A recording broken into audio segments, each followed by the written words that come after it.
up and welcome? I'm the one and only West Coast King, and welcome back to the Young Gun series here with Plymouth Argyle. Now, we are starting season number 2 today, and before I even got in, I realized that if you remember last season, we had that glitch with the money, where we were supposed to play a team, they forfeited the match, and then for some reason, it charged us $65 million in travel costs when we didn't even play a game. And we finished the season with like negative $62 million or something in the transfer budget. And I was worried that that was going to affect our transfer budget for this season because we finished so far in the negative. I was worried they were only going to give us like $1,000 or something for our transfer budget, which would be very, very bad considering this season we're actually allowed to buy new players from other teams. We need some kind of a money in the transfer budget. So immediately, before I even started, recording this, I went straight to the transfer budget to see what it looked like, to see if that had any effect on this season. Well, I think it did have an effect. It's the only explanation I can think of, because it's interesting. It's very interesting. It just didn't affect it the way I had anticipated that it might. So, are you ready to see the transfer budget for this year? Remember, this is Plymouth Argyle, now in League One. This is our transfer budget right here. $250 million. No. This is not Real Madrid. No, Plymouth Argyle, not Real Madrid. No, this is Plymouth. You have the wrong number. I'm sorry. No, we didn't ask for this money. Where the hell did we get $250 million from? Well, was there some kind of a mistake? Did someone write a check and send it to the wrong team? Like, what the hell? I don't even know what to do with $250 million. We could literally go buy Messi and Ronaldo right now and bring them to Plymouth Argyle. Like, how stupid is that? This is like one of the glitchiest games I have ever seen as far as FIFA goes. That is now twice in this series where the money has glitched out. And for my Sounders series, if you remember back when we started that one, the players in the MLS are only getting paid like $10,000. The best players were only getting paid like $10,000 per week, which doesn't make sense. Like, I don't know what's going on with this FIFA, but it's an absolute shambles. When I first saw this, yes, I laughed hysterically because $250 million is just a nutty amount of money for Plymouth Argyle. But then I realized this seriously affects the series. Like, that breaks everything. We're supposed to only have like maybe, 7-8 million at most. We have 250 million. So I guess that just means we're going to police ourselves as far as spending money. We're not going to go crazy with it. It's so frustrating to have to deal with these stupid glitches in this game. Like, how this kind of a glitch has never been in FIFA before, at least not to my recollection or my experience. How has it made it into FIFA 17 when it's never been a problem before? It's absolutely ridiculous. So with that rant over now, let's have a look at our objectives for this season, because they have changed just slightly as far as the priority goes for each of these categories. Youth development is still a high priority, which is good. That's kind of the whole point of this series anyway, so I don't mind that at all. Sign 2 players to the senior team the same season they were scouted and play them in 10 matches. Like, that's what we do. That's exactly the whole point of this, so I'm not too worried about that one. We should be able to get that done. Long term, make $13.2 million in profit from the sale of youth academy players. So within 3 seasons, which is a long time, we have to make at least $13.2 million. So we're going to be forced to sell some of these players eventually, but we do have a little bit of time before we have to really worry about that. Brand exposure is still a medium priority. We have to sell out 50% of league games. Hopefully, with us being in a higher division now in English football, that will bring more people, and hopefully that just means it won't be as tough, because we barely made that objective last year when we finished second. We're not finishing second this year, so unless we get more people because of our higher division, I'm not sure if that's going to be possible or not, but we'll see how that goes. Financial is now a critical goal, and with our new transfer budget, that's not surprising, but they want us to finish with at least $55 million in profit at the end of the first transfer window. So by the end of the summer, we need to have made $55 million. We could sell every player on the roster and not have $55 million. We just don't have the worth of the value of players to do this goal. It's not even possible. It's not even remotely possible. So I don't know exactly what they're expecting us to do, and it's a critical priority as well. We're not doing it. There's no possible way to do it. And long term, they want us to increase the club worth by 10%. That one I think is at least doable. So we'll see what happens when we fail that first one, because there's absolutely no possible way. Domestic success is a low priority. They want us to finish mid-table and reach the round of 32 in the FA Cup. At least I think we'll get those ones done. But, yeah, the only critical goal we have this season, and there's absolutely no way we're going to do it. So, We'll see what happens. The money glitch, man, it just keeps killing us. Why is it such a problem in FIFA 17? We have the first offer in now for one of our players, and it is from Barnet for Gary Miller. They're offering us just under what he is worth at $230,000. I'm just going to go ahead and accept it. It's a player that we need to move on, someone we need to get out of the club. So, yeah, we'll just take the money they're offering. Not a big deal, but we'll take the money. The next offer in is for Jake Jervis. You know I like Jake Jervis. He was a beast for us down the stretch last season. It's from Doncaster back in League 2. They're offering us $375,000. He's worth $425 at least. I rate him at like $500,000, but we'll ask for $475 and see what Doncaster have to say about that. So the Gary Miller deal went through, but Doncaster do not want to spend more than $375,000 on Jake Jervis. And while we do need to sell these non-computer generated players, we don't have to sell them for less than what they're worth. And I think Jake Jervis is worth more than that. So we're not going to sell him to Doncaster. We'll wait for another offer for him. So I have now targeted some players for us to bring in. And actually, none of them play for another team right now. They're all free agents that I found this at the beginning of this season. So let's go through them real quick. We have Ollie Ainsworth, an English striker. We're desperate for strikers on this team. Jordan Slew's our third choice striker. That's not good enough. So Ollie Ainsworth is going to come in. He'll get some playing time in there. Nothing too special, but he's better than any other option we have coming out of the Youth Academy at this point. So I'm definitely going to give him a look. I'm going to sign him up. Juan Gabriel Simeone is the best player I found in the free agency so far this season. 66 overall at 19 years old. He's better than any center attacking mid we have on the team, and he's actually a natural center attacking mid. That's also something we don't have in this team. So I'm excited to get him in and see what he can do. He might be a huge boost for us this season. But that being said, he also might be just flat out too good for this league. We might get some offers in on him in January, in the winter, and if that happens, we might end up having to sell him in less than a season. So we'll see what we can do with him, but he looks like a good player. Andy Harold is an English center mid. He looks like a box-to-box player, but I'm not really sure where he can play in this team, but he does look pretty decent, so I'm going to bring him in as well. And then the last player I'm going to bring in right now is Mamadou Malqui. Is that how you say his name? He's French, so if someone else can speak French, let me know how to say that last name, because I have no idea. But looks like a good defender, 66 overall at 18 years old. We're bringing him in as well. We have another offer in now for Jake Jervis. This one is from Millwall, who are actually going to be playing in a few weeks. They are in our league, so that makes me a little bit nervous to sell him to them. But I still think the offer they're giving us is still too low. I still think he's worth closer to $450,000 to $500,000. So if they can at least get to his value, $425,000, I'll consider selling him to Millwall. And Millwall has come back with a $400,000 offer. That's the highest we've seen so far for Jake Jervis. And I also now realize that, you know what, not everyone in the league has $250 million at their disposal. Probably any team that would want Jake Jervis isn't going to be able to spend a lot of money on him. So you know what? $400,000 is acceptable. We'll go ahead and sell him to Millwall. I just hope when we play them, that doesn't come back to bite us. So our first scouting report is back from England, and Oliver Green came up big for us. We have Marcus King here. He's 6 foot, which is a little bit shorter than what I like in a center back, but he has up to 94 potential, which is massive. And his overall right now could be somewhere in the 50s to 60s. If that is the case and he's 17 years old, he's going to come right into the first team and possibly start. We're that desperate for a center back right now, so I'm definitely going to sign him. Taylor Cox, probably at 5'10", is going to be more of a holding midfielder, which is actually fine because we need one of those as well. At 17 years old, his overall is a little bit low, so I'd worry about that a little bit, but we'll see what he can do. I'm going to sign him as well, at least to the Youth Academy for now, then have another look at him. Isaac Hill is not going to get signed, and Mason White will probably wait another month before we revisit that one. I'm not going to sign him right now. And something I forgot to look at before we started this season was the players that are now on expiring contracts. Oscar Martin has actually asked for a new contract, and I'm going to give it to him. He's a pretty promising young midfielder for us. Declan Lewis, he's just not going to be what we need him to be. He's our Youth Academy, or right back out of the Youth Academy. He's just not very good, so I probably will just let his contract expire.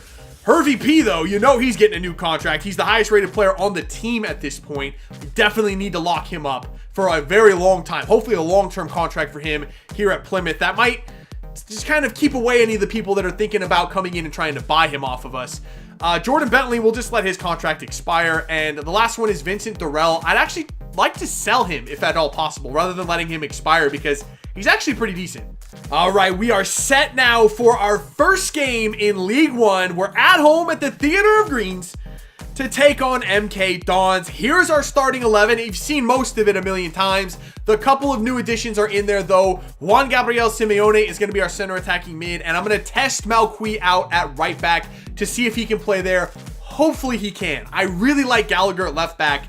I don't have a first choice right back right now, though, so hopefully he can take that spot and make it his own. Even though he's left-footed, I think he's going to be able to do the job there. So the rest of the team, you've seen it a million times. Let's go.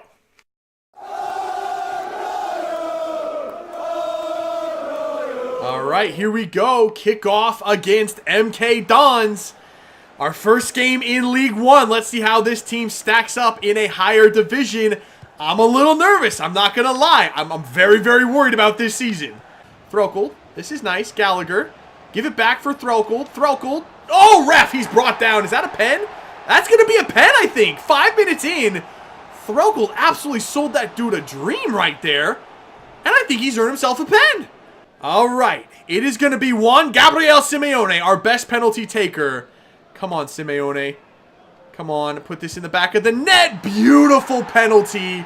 And we have a lead inside of 6 minutes in our first game in League One. Yeah, it was a little bit lucky, but either way, we earned it. We definitely earned it. Throkel took a whooping on that slide tackle, and we got the lead. This isn't so bad. Wait, Throkel, yes, Green. Get that pass away. Beautiful play. Come on, give it to Gallagher. Oh no, he's on his left foot. He gets the shot off with his right. I had to cut it back. The shot should have been on his left, but he only has a nub. And you can't take shots with Gallagher's left. MacLeod, play it here. Simeone. Wow, that was a good shot. Very nice shot from Simeone. Simeone. Nice. Spencer. Through. What a ball to Green. Green cuts it back inside. Has the shot, and it's wide. I was looking really good as well. I thought he might have curled that in top corner, but just hits it wide of the post. That was so close. MacLeod's bringing the ball forward. Chips it up over the top. Nice ball to Watson, who just came into the game. Watson still dribbling it. Still looking for a player. Nope, still Watson. Can you please get back on sides? Watson's going to take it himself. Oh, it's still Watson. It's still Watson. Now gets the pass off to Gallagher. Oh, what a save. Can we get that shot in? And he saves it again. Here we go. It's Gallagher. Chips it up to his other brother. Oh my goodness, the brothers Gallagher almost linked up for that one. But dang it, man. If it's not on Brendan Gallagher's right foot, he just can't score goals. He can't head it. He certainly can't hit with his left. Oh, he's so frustrating to play with. That is the final whistle. Not that impressive, I'll be honest. It was pretty even. We definitely, I don't think we were the better team in that one. I don't think either team really was. It was kind of sloppy. That penalty kind of bailed us out. We really didn't do all that much offensively, but the defense, which is what I was really worried about, seemed to hold pretty well. We really didn't give up many opportunities to MK Dons, but on the other hand, we didn't create many ourselves. And the ones we did create were either on Gallagher's left foot or were headers for him. He can't do either one of those. He needs to get it on his right foot. So we'll work on that. We'll try to put him in a better position where he can score some more goals. All right, so we have our first match now in the EFL Cup, and we're taking on Cheltenham Town. We are a league above them, so theoretically, we should be the better team. However, with a game against Oxford coming up in 3 days in the league, I'd rather save my starters for that. We have to prioritize what competitions we really are going to compete in. The EFL Cup, I don't think, is going to be one of them. So we'll see what we can do with this mostly reserved team. We still got Jimmy Spencer out there, so we always have a chance. Maybe. I don't know. This is some of these players I just flat out haven't played with before, so this could be interesting.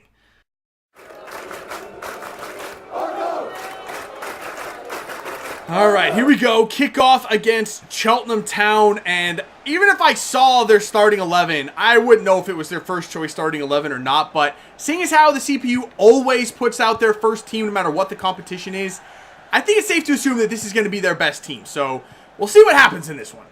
Bolvidis. There you go, Bolvidis. What? How did we lose that ball? Oh, hit the corner. Get it away. Oh my goodness. How in the world did they even come up with that attempt? They shouldn't even have had the ball there.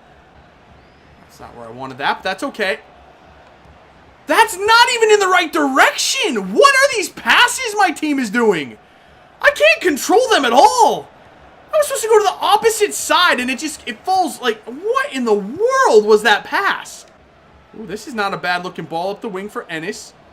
Ennis stays in front. He just needs to find a player. He got him, and there's Jimmy Spencer back post. Oh, that's like our first shot of the game. It's like our second or third maybe, but the first clean look we've gotten inside the 18-yard box this entire game. This has been one of the worst passing displays from our team that I've seen since like our early days in League One. It's been so awful. We 100% don't deserve to win this game, but the defense has done their job once again, and Jimmy Spencer popped up at the right time. Oh my God, Jimmy Spencer to the rescue again. Burrington, let's play this forward for Martin. Martin gets a pass away, okay. Watson cutting it inside. There's actually a man in the middle. Let's keep it playing. It's going to be Fox. Oh my God, he gets the ball away to Ainsworth, and he pops it home. Really wanted him to take a touch there and settle it, then shoot, but he just refused to grab it, or he refused to put his foot on it. So we had to hit it, I guess, hit it first time, and it works. Ainsworth scores on his debut just as Juan Gabriel Simeone scored on his from that penalty. And it's 2-0 over Cheltenham. It's looking like we're going to be moving through in the EFL Cup. It's a nice performance in the end from the reserves. Ooh, Malqui. Can we get this over the top to Brown, who just came into the game? Brown, go ahead. Cut it in. Oh, he gets around a player. Nicely done. Brown in the middle for Jimmy Spencer. Hit the ball. There you go, Jimmy. It's taken my players forever and a day to get their shots away, but at least they're putting him in the back of the net when they get him. Jimmy Spencer has got 2 goals today, and now we've run away with this thing. It's 3-0 in stoppage time. This one is done. And that is going to do it right there. The final whistle goes. 3-0 is the final score. It wasn't the prettiest performance. For about 60 minutes or so, we were awful. We looked really, really bad. But the final 30 minutes, not too bad. We actually played pretty well. We made some subs. They played very well. Ollie Ainsworth, actually playing at left mid, after I made a couple subs, played pretty well. Scored a goal from that spot as well. In the end, it wasn't too bad. It was acceptable. We'll say it was acceptable. We do get the win, and that's the most important thing. Our next game up is going to be on the road. Our first away match of the season, in fact, and we're taking on Oxford United. It's our first choice starting 11 in there, our best possible starting 11 with one change. Declan Lewis is playing right back. Malqui's just a little bit tired, so I gave him the day off. No other changes. Let's go.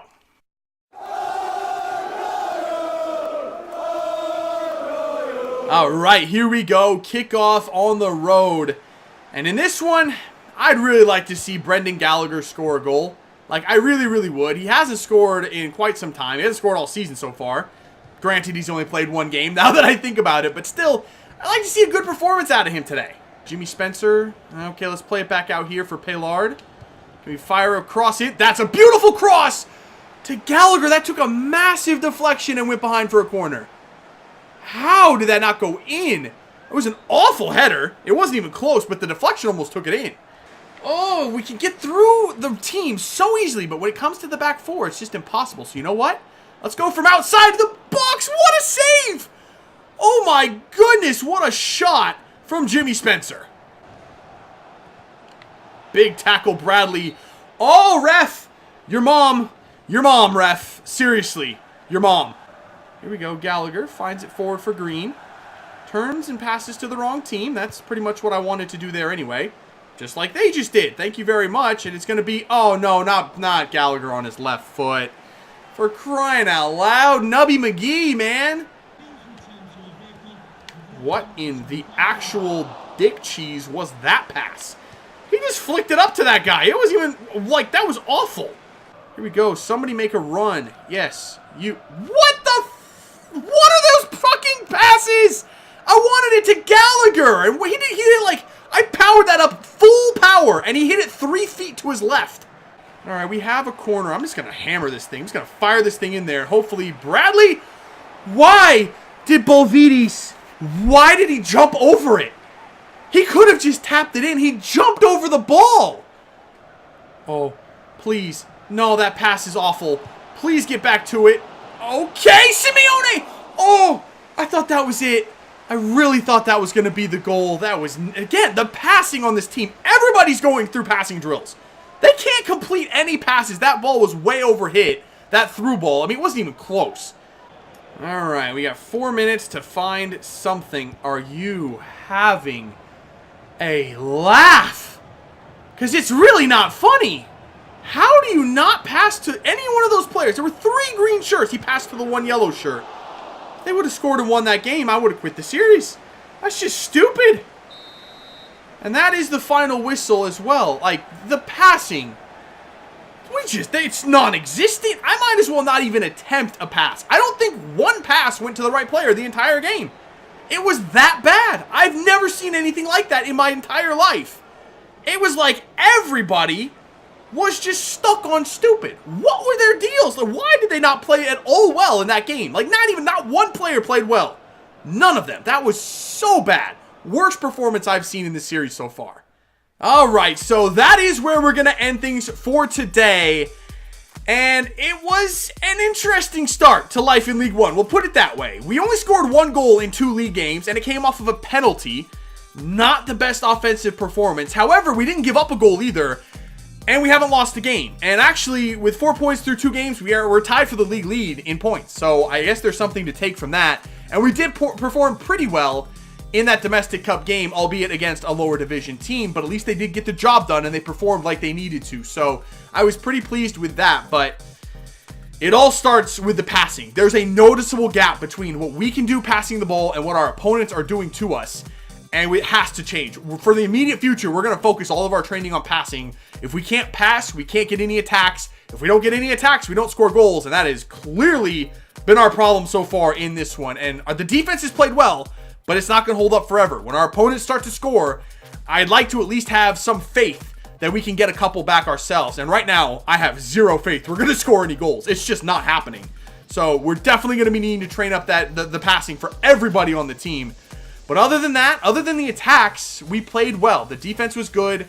I thought everything else was pretty decent. So passing is what we're going to be focusing on for the near future. So that's it for this episode. If you did enjoy it, make sure to let me know by leaving a like below. Subscribe if you're new, and I'll see you when we come back for some more Young Guns with Plymouth Argyle. See ya.